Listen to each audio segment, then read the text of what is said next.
Dr. Ashutosh Shah.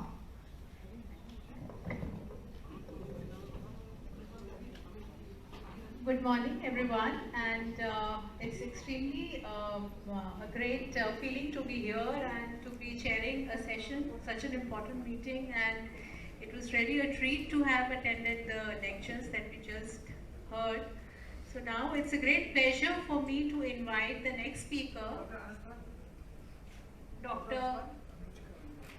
Dr. Ashutosh Shah. Is he there in the hall? He's there. Ajay is there. So welcome Dr. Ashutosh Shah, and he'll be talking about upper face rejuvenation with toxins. And here is to Dr. Ashutosh.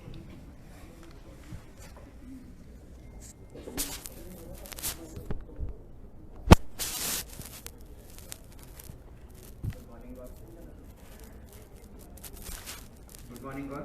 I thank Dr. T. A. Rana and FATS team to invite me from Surat, and this is my second lecture here. Today I will be presenting on upper face rejuvenation with toxins. That is, most of them is covered, so I take only important points, and then I go for glow leg. So as you all know, these are the muscles which usually take part in the upper face, and these are the muscle groups. So we are mainly taking with the forehead muscle and the orbital muscles, and you all know that only elevator is frontalis, crest or adductor. These are the functions of the muscles, and as Dr. Sukhbir said, these are the nerves, but they are very deep, so usually they don't come in the toxin part. Now, botulinum toxin helps to remove this type of lines, and we will take one by one of them. When the patient comes to us, how to assess? So evaluate patient at rest as well as during animation. You should assess the patient static and dynamic line and position and the mobility of the eyebrow, eyelid and presence of excess skin. As in the presence of excess skin, if you do toxin, then there will be a problematic case. Then there is a volume loss in upper face should be mentioned also. Now we'll go for forehead lines, and the muscle is frontalis. As in the first lecture, the madam said there are various forms of forehead lines seen in various patients, and even the anatomy images in the internet also shows there are various different kind of patterns in the frontalis muscle. So when the patient comes to us, we need to identify the lines and where the contractions and where the lines are developing. According to that, we have to give the toxins. This is the primary points which we usually are taught as very much juniors, and this is very helpful when we start our practice. So usually the white points are the points where they are marked in the muscle, and 1 to 2 units toxins are given, and in any between 2 points we need to give 2 centimeter distance, and the total disease can be around 20 units. As you see here, we have to check the eyebrow height and frontalis strength also, and we have to see the symmetry of the eyebrows before injection. We need to avoid the spoke sign. Now I talk on important point, as injection must make papule, as the muscle is very superficial. All injection must be about 2 centimeter of the orbital rim, so that we will not block the elevator of the eyebrow. Any injection in only middle will cause depression in the middle, and lateral eyebrow can be elevated. That can be avoided by lateral 1 unit. Again, in males, if we make them expression legs is a very big mistake, and if the frontalis is over treated, then it will lead to medial and lateral end of the eyebrow to be depressed by depressors. Some patients demand shiny skin that is gained by over treated frontalis, but be cautious with this type of patients. Now we'll go for glabellar lines, and here the muscles are procerus and corrugators. The glabellar lines can be various different parts, single line, 11 number, and the others which are shown already, and according to that we need to plan our toxins. This is the basic what we are taught And here I need to tell that the procerus muscles is half needle depth.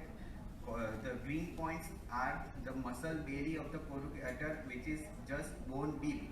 So we need to give the injection quite deep. And at the yellow point where the corrugator merges with the orbicularis oculi muscles, so here we need to give superficial injection for the corrugators.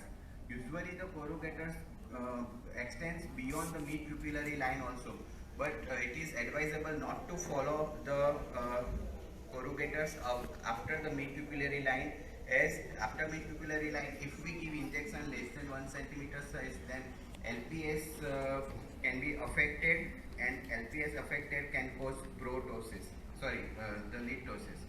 So we need to give injection up to mid pupillary line only in case of corrugators. Now important points for glabellar lines are, as per shape you can decide your toxins and doses. The anatomy I already decided, and keep the direction of the needle away from the orbit, so there is less chance of intraorbital dispersion. And always feel the orbital rim, sometimes the eyebrow position may be misleading. Now for last part, it's crow's feet, and that is by the orbicularis oculi muscles. As we all know, lateral part of orbicularis oculi muscle gives the crow's feet, and there are various presentation of crow's feet also. Here you can see various patterns, and according to that we need to give toxins. This is pattern 1 when the whole part is affected, and this is the pattern 2 where only the lines are below the lateral canthus. Here I wanted to tell that while injecting, keep patient's eye closed, keep your thumb or finger to avoid injection inside the upper lip, and the direction of the needle should be away from the orbital rim, as well as you need to maintain at least 1 to 1.25 centimeter distance from the lateral canthus to avoid any complications. Injection in the, when sometimes the crow's feet extends below over the cheeks also, and we need to give injections there. But if we go below the zygomatic arch, then there are chances that you will end up giving injection in zygomaticus major, and that will cause drooping of mouth angle and asymmetric smile, so avoid that. And sometimes intraorbital spread from lateral side will cause lateral rectus palsy and diplopia. So second part of my topic is brow lifting or shaping. Do we know this man? Yes, now we know.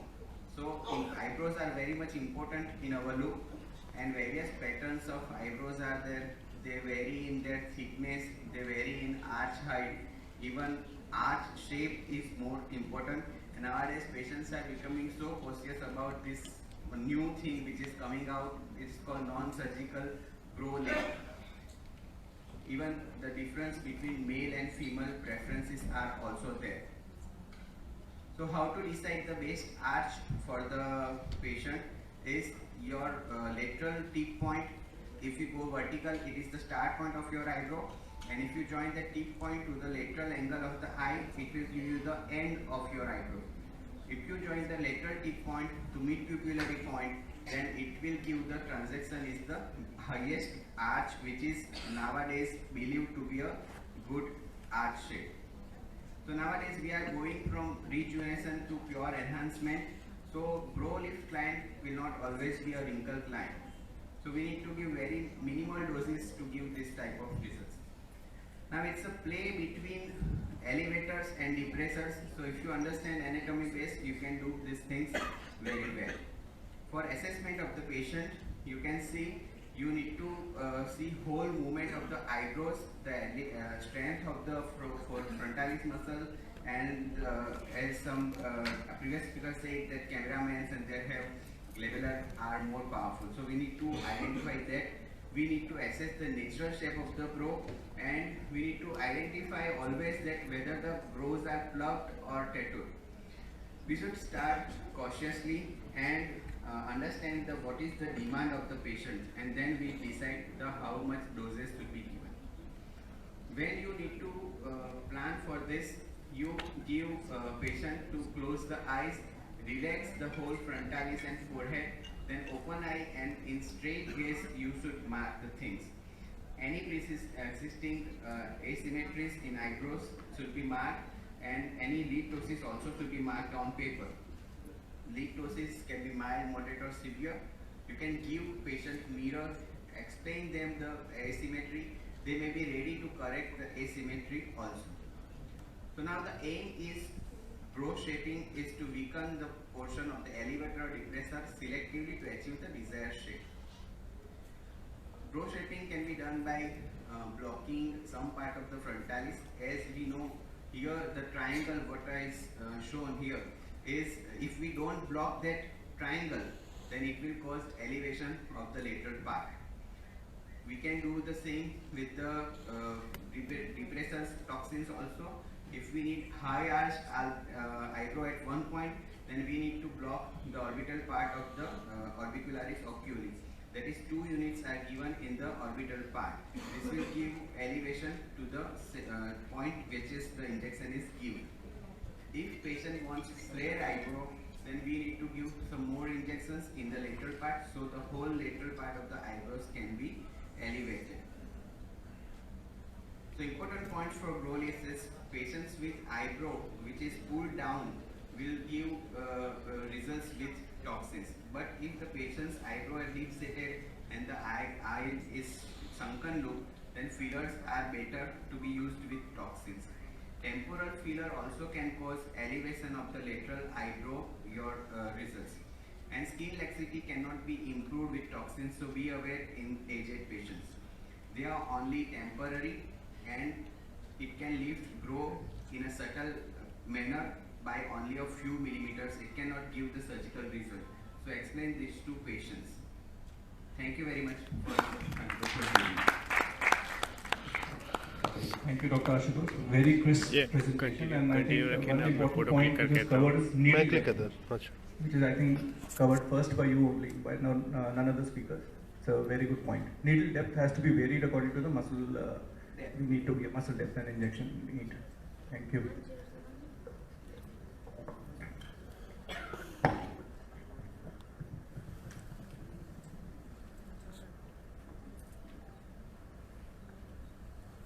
Thank you, Dr. Ashutosh Saha, for this very informative speech.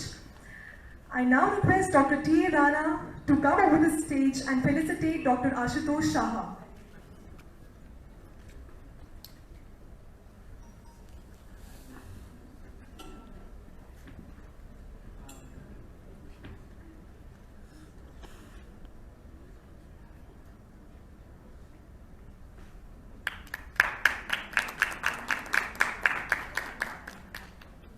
Thank you, sir. I now request Dr. Rana and Dr. Ramanjeet Singh to come over the stage and felicitate our present chairpersons.